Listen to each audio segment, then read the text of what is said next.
The Kingdom of France was beset by enemies on all sides. To the north, the Norwegian armies contested Duke Robert of Normandie's claim to England. To the east, the mighty and unbreakable Holy Roman Empire poured soldiers beyond count into Flanders, seeking to force King Philip to surrender Zeeland to its rightful owners. To the south, a trickle of men from Aragon wandered the countryside, slightly inflating the price of ale for weeks in every town they encountered. Robert knew which front was right for him. The caravans of Aragon, bound for England to support their allies, were easy prey for what few men the Duke had left to command. No enemy had drawn closer to Paris than these sweaty southerners, and thus no man was more loyal to the king for stopping them than the champion Robert. Perhaps a few ears among the French court received these words from Gerbaud well. Robert's ears were rather taken ill when whispers reached him that his brother Richard may have some notion of the plot against his life. It was said that even the milkmaids had to utter a password, changed daily, just to pass from one wing of his Vexin estate to another, on pain of death. Alas, the estate now seemed to be always hiring. It was no cause for great concern, for all knew that all of the Normandy family wanted Robert dead. What was wrong with him returning the sentiment? Others had even agreed to carry out the brotherly business in Robert's name, including Count Barthélemy of Anjou, a man ennobled by Robert in a surely unrelated coincidence, who was actually rather busy at that time preparing a pitched battle outside Paris. The French nobles were treated to the sight of Norman banners atop piles of Spanish dead, followed by a visit from a breathless Robert in battered, bloodied armour. Oh, how impressed they were with his manly sweating and heroic state of unwash. Oh, how little they knew that his armour was battered because he couldn't afford to have it repaired, and the blood stains were in fact a mix of an exotic cinnamon sauce and pork fat.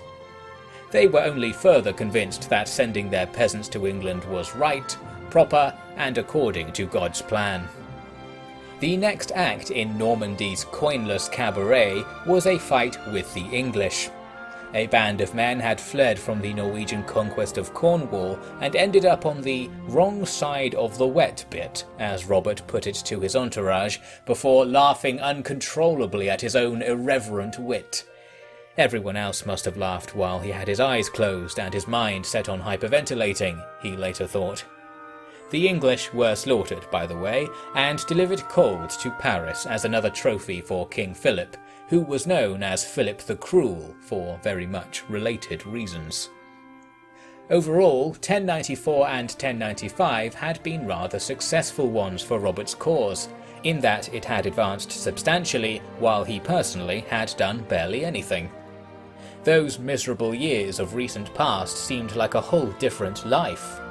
In fact, Robert was so cheerful, so agreeable, and so well-wined that he actually ended up spending some time with that strange woman who sometimes ate with him, his wife. Adeline and Bava had found their place in Robert's bed taken one night, and after one thing led to various others, Robert now had a legitimate child, a daughter named Solène. It just so happened that King Philip had sired a child of his own recently, a son whom he named Philip, for 'twas the best name. This child was heir, so whichever girl bagged him as a husband would soon be Queen of France. Robert was now at the king's door with bags aplenty. For Philip, his pet Norman was the ideal choice for a new family member, for that way, when Robert was King of England, their families would be entwined, and perhaps House Capet would find a way to usurp the Normandy legacy. Robert was thinking exactly the same way, in reverse. The two men rose a toast to an agreed betrothal, and the usefulness of those bothersome infants. Now, while all this had been going on, the French forces in England had apparently been very busy. In April 1096, a message arrived from King Merliswegen, his last message as king. What this meant was quickly to be known by all with ears, for the screams of delight were unmissable. To all with eyes, for the parades, dances, and that showboating grin were a sight to behold, and to all Normans with a sense of pride, for now their taxes were to be paid to the King of England, making their lands part of England, as far as such labels mattered at the time. At last, a good 30 years late, there was no Count Robert of Maine, no Duke Robert II of Normandy, only King Robert the Proud of England. King, king! He was king! King of all England! Well, not all England actually.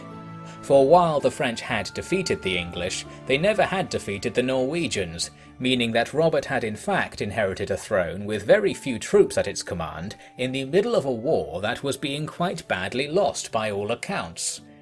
Robert was only to be the interim king before King Olaf III of Norway arrived. The southwest of England was held by the Norwegians already, as well as the English capital at Westminster. Lucky that Robert proclaimed Rouen was the capital of England now instead. After all, while he really did want to be King of England, he didn't want to actually have to go there. The lords of England could simply sail to Rouen whenever court was called, and they'd probably be really happy about it. Unfortunately, an initial trip to England was going to be unavoidable if the Norwegians were to be reasoned with. Robert mustered his armies and told his new cadre of English landowners to do the same. If Robert's reception by the nobles of Normandy had been frosty, the mood among the high-born Anglo-Saxons was positively glacial. There was little demand for a French king, especially one who had, so far, only brought war, death and misery to England through his contestable inheritance. Robert needed to tread carefully. Foremost among the English was Duke Edwin of Mercia. He was a famous military leader, a relative of the old king, and personally ruled nearly half of what remained of England. Furthermore, he sat upon the shoulders of the old kings of Mercia who had dominated the region in a well-remembered age gone by. Controlling him was central to controlling England. Did Robert realise this? Perhaps.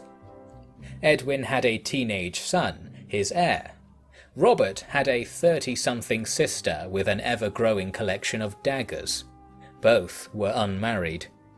Thus, the family of the new king was tangentially bound to that of the old, and more directly to that of the kingmaker. Plus, Agatha was now destined to live in Mercia, meaning Bava could have her room in the castle one day. Which result was Robert's primary objective remains unknown. The case of Edwin was far from closed, however. He was a duke with the cut of a prince, for in English high society there was a custom whereby the most elite of the elite would formally select who would be king.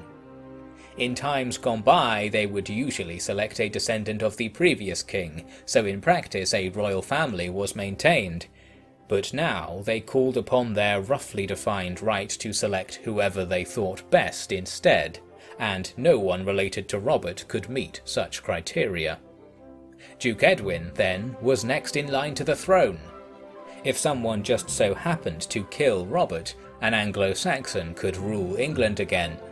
It must have been rather tempting. For now, though, things went smoothly for Robert, as the Norwegian army had apparently sailed home for one reason or another, leaving the Normanno-English force plenty of time to start taking the forts and towns left under Olaf's banner. The obliging King Philip even agreed to send more troops to help out.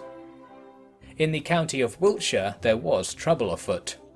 A strange religious sect had grown to dominate spiritual thought in the area, thoughts that were less and less spiritual actually, and more violent. They were known as the Fraticelli cult. They took offence to how the church was eye-wateringly rich in a time of general poverty and downtroddenness among the people as a whole, despite various tenets of said church damning such an arrangement. Well, what was to be said for all that? All people could do was ask the men of the church, for they had a virtual monopoly on the language of Latin, the language in which the word of God was exclusively conveyed. And they said it was fine for them to have all that wealth. Among the few outside of the church who could read Latin was Robert, as it happened, thanks to Orderic's tutoring and his own transient interest in theology. However, if you think Robert dove in to research the matter further, you haven't been paying attention. He was more concerned with shipping another of his sisters off to some teenage groom in a far-off land. Denmark would take the burden of Constance from Rouen Castle. He'd have room for another girlfriend now. As spring became summer in 1097, Robert received a visitor from a supposed friend of former King Merliswegan.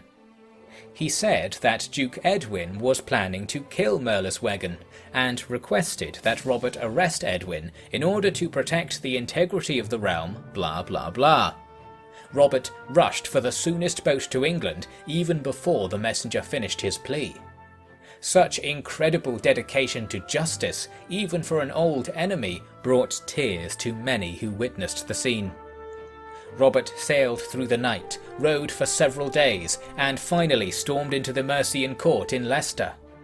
The surprised assembly awkwardly stood and bowed to the glistening king, topless in all his rotundity, rendered breathless by the stairs before the doors, yet still lumbering forwards at the duke.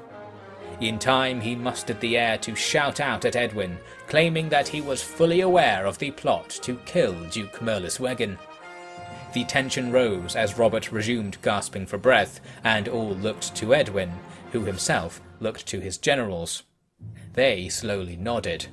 Mercia was ready for war, and they would stand by the Duke against this wild French king. Just as Edwin was readying himself to challenge Robert, the king blurted out, "And that is beautiful, I want it too," in his very best English.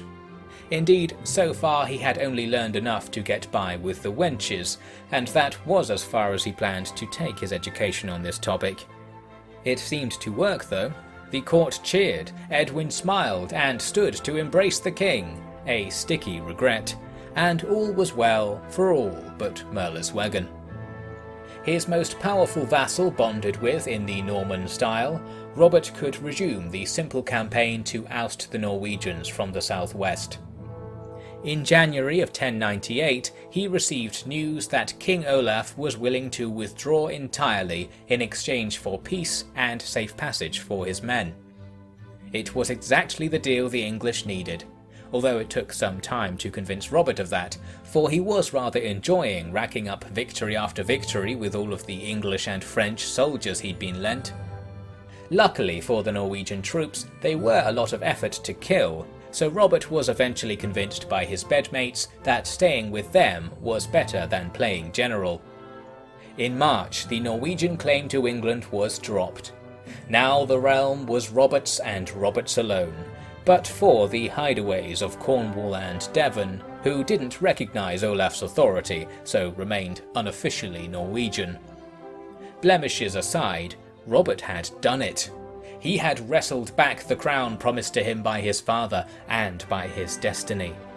His metaphorical stock had risen sharply, so much so that even poor Richard came to bask in his elder brother's glories. He asked to betroth his daughter Avis to Robert the Younger, King Robert's heir, and perhaps one day also heir to England. Robert could not for the life of him stop laughing. If he had known his brother would humiliate himself in such a fashion, Robert could never have even considered murdering him. The laughter, debuted in front of Richard himself, sufficed for an answer. Robert had far higher ambitions for his son than his own niece, heir to nothing, especially given that if one asked those bejewelled bishops whether they would conduct such a ceremony, they might remind you that such marriages were forbidden by God, unless you paid the hefty special dispensation fee. So then, now a life of luxury lay before the illustrious Robert. Edwin was trying to conquer one of the Welsh kingdoms, apparently. Ah yes, send a few thousand men and my regards. It was a long way to the top of the medieval world, but the view was beyond beautiful.